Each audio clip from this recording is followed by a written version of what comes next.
نحمده ونصلي على رسوله الكريم أما بعد قال الله تعالى أعوذ بالله من الشيطان الرجيم بسم الله الرحمن الرحيم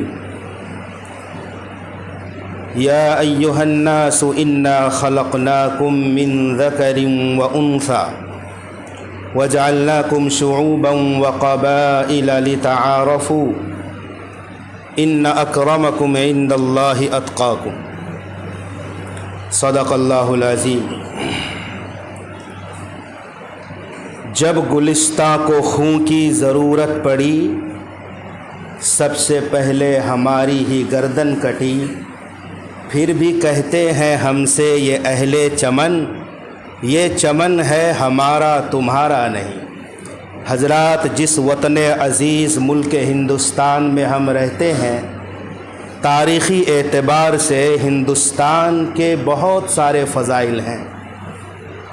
چنانچہ مولانا اطہر مبارک پوری نے تاریخ کے اوپر بہت ساری کتابیں لکھی ہیں، اور انہوں نے عبداللہ ابن عمر، حضرت عبداللہ ابن عباس، حضرت عائشہ، شیر خدا حضرت علی مرتضیٰ رضی اللہ عنہم، اور مشہور تابعی حسن بصری رحمۃ اللہ علیہ کے حوالے سے نقل کیا ہے کہ ہندوستان وہ سرزمین ہے جہاں سب سے پہلا انسان سیدنا حضرت آدم علیہ السلام کو اللہ نے جنت سے دنیا میں اتارا تھا۔ کسی زمانے میں سری لنکا، سرندیپ یہ ہندوستان کا اٹوٹ حصہ ہوا کرتا تھا۔ یہاں آدم علیہ السلام اترے ہیں، تو اس سرزمین کو سب سے پہلے بشر کو قبول کرنے کی سعادت حاصل ہوئی ہے۔ جب یہ بات ثابت ہو جاتی ہے کہ ہمارے جد امجد آدم علیہ السلام سب سے پہلے یہیں اترے تھے، تو اس سے یہ بھی پتہ چلتا ہے کہ جس طرح وہ پہلے بشر تھے، اسی طرح سب سے پہلے نبی بھی آپ ہی تھے۔ آدم علیہ السلام انسان اول کے ساتھ ساتھ نبی اول بھی ہے۔ اس سے یہ بھی پتہ چلتا ہے کہ یہ دار النبوت رہا ہے ہندوستان۔ ساتھ ہی جو نبی ہوتا ہے تو جبریل علیہ السلام وہی لے کر نازل ہوتے ہیں۔ اس دھرتی پر ہندوستان وہ سرزمین ہے جہاں جبریل امین علیہ السلام کسی نبی کے پاس پہلی مرتبہ ہندوستان کی سرزمین پر آئے تھے۔ یہ دار النبوت بھی ہے، دار الاسلام بھی رہا ہے، اور یہ پہلے بشر کو قبول کرنے کی صلاحیت والی سرزمین ہے۔ ہندوستان، جسے عربی میں ہند کہا جاتا ہے، بہت سارے لوگ کہتے ہیں کہ ہندوستان نہیں بولنا چاہیے، یہ ہندوستان ہے۔ نہیں، ہندوستان اصل میں ہند ہے۔ عربی زبان میں ہند کہا جاتا ہے، اور روایات سے پتہ چلتا ہے کہ ہند یہ حضرت نوح علیہ السلام کی ایک بہو کا نام تھا، اور انہوں نے یہاں قیام کیا تھا، جس کی وجہ سے اس علاقے اور سرزمین کا نام ہند پڑ گیا تھا۔ پھر ہند سے ہندوستان استعمال ہونے لگا۔ ہندوستان یہ جناب رسول کریم صلی اللہ علیہ وسلم کے پہلے ہی سے عرب اور ہند کے لوگوں کے درمیان ایک تجارت کے طور پر یہ سرزمین ابھری تھی۔ چنانچہ گزشتہ جمعہ میں نے عرض کیا تھا کہ ہندوستان میں عرب تاجر ساحلی علاقوں سے، مالابار کے علاقوں میں اور کیرلا کے علاقوں میں عرب تاجر یہاں آتے تھے۔ یہاں کی بہترین خوشبو عود ہندی، پھر یہاں کے گرم مصالحہ جات، پھر یہاں کی بہت ساری قیمتی چیزوں کے ذریعے سے لوگ کاروبار کرتے تھے۔ چنانچہ جب ہم دیکھتے ہیں دور فاروقی میں ہی یہاں صحابہ کرام کی آمد ہو چکی تھی۔ حضرت عمر رضی اللہ تعالیٰ عنہ نے ایک عظیم صحابی حضرت عثمان بن ابی العاص ثقفی رضی اللہ عنہ کو بحرین کا گورنر بنایا تھا، تو انہوں نے لوگوں سے پوچھا تھا کہ اس سمندر کے پار کیا ہے؟ تو لوگوں نے کہا کہ ہند کی سرزمین ہے۔ تو انہوں نے پوچھا کیا ہند والوں کو اسلام کی دعوت پہنچا دیے ہو؟ انہوں نے کہا کہ ہم نے تو نہیں پہنچایا۔ تو فوراً اپنے بھائی حکم بن ابی العاص ثقفی اور مغیرہ بن ابی العاص ثقفی کو حکم دیا کہ تم چھوٹے چھوٹے لشکر تیار کرو اور چھوٹی کشتیوں میں سوار ہو کر کے ہندوستان کا رخ کرو اور وہاں اسلام کا بیج بو۔ چنانچہ آپ کے حکم سے حکم بن ابی عاص ثقفی اور مغیرہ ابن ابی العاص ثقفی تھانے کے بندرگاہ پر اپنی کشتی کے ذریعے سے اترے اور یہاں سے پھر بھروچ کا سفر کیا، اور یہ اس مبارک ورود مسعود کی وجہ سے ہندوستان کی سرزمین میں اس طرح پہلے پہل اسلام کا بول بالا ہوا ہے۔ صحابہ کرام کا ورود یہاں پر ہوا ہے، اور آپ کو گزشتہ جمعہ میں نے کہا تھا کہ یہاں کیرلا کے علاقے میں اس بر صغیر ہندوستان کی سب سے پہلی مسجد بنی تھی، چیرامن جامع مسجد، جو کہ اس بر صغیر کئی ممالک کے اندر پہلی مسجد ہونے کا شرف حاصل ہے۔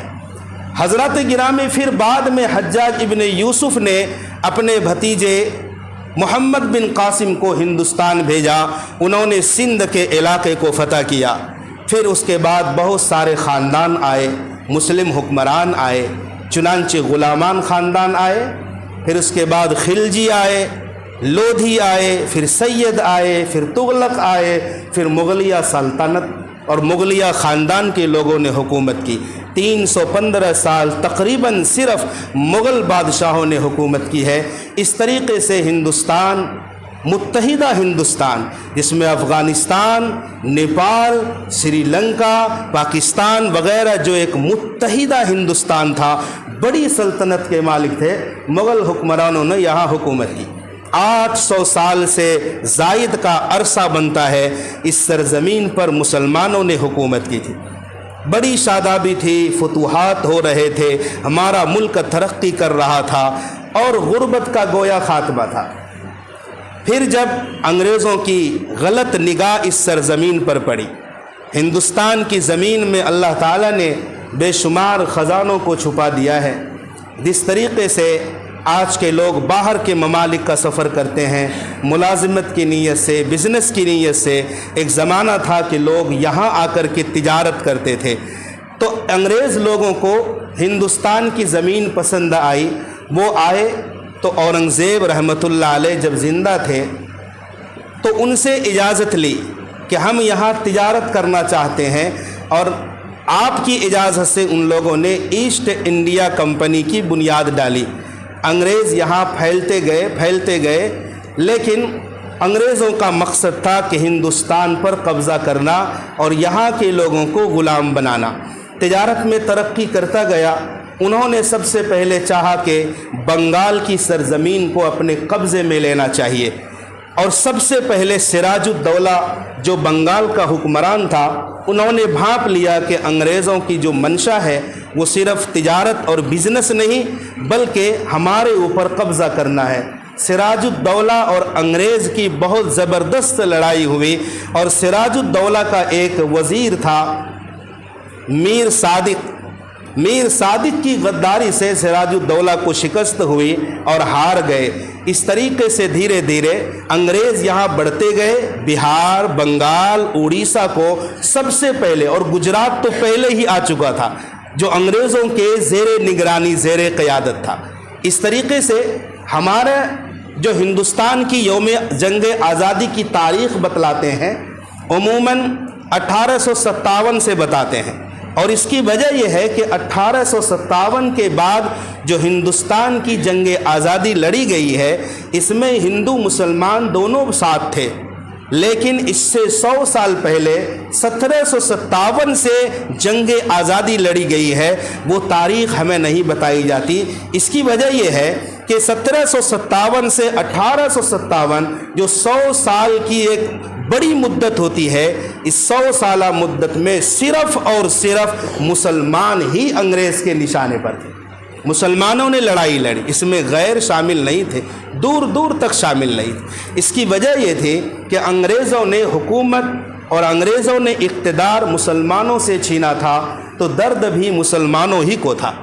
چنانچہ مغلیہ خاندان کا آخری بادشاہ یہ بہادر شاہ ظفر، اس کی حکومت تو تھی مگر صرف لال قلعہ کی چہار دیواری کے اندر قید ہو کر کے رہ گئی تھی۔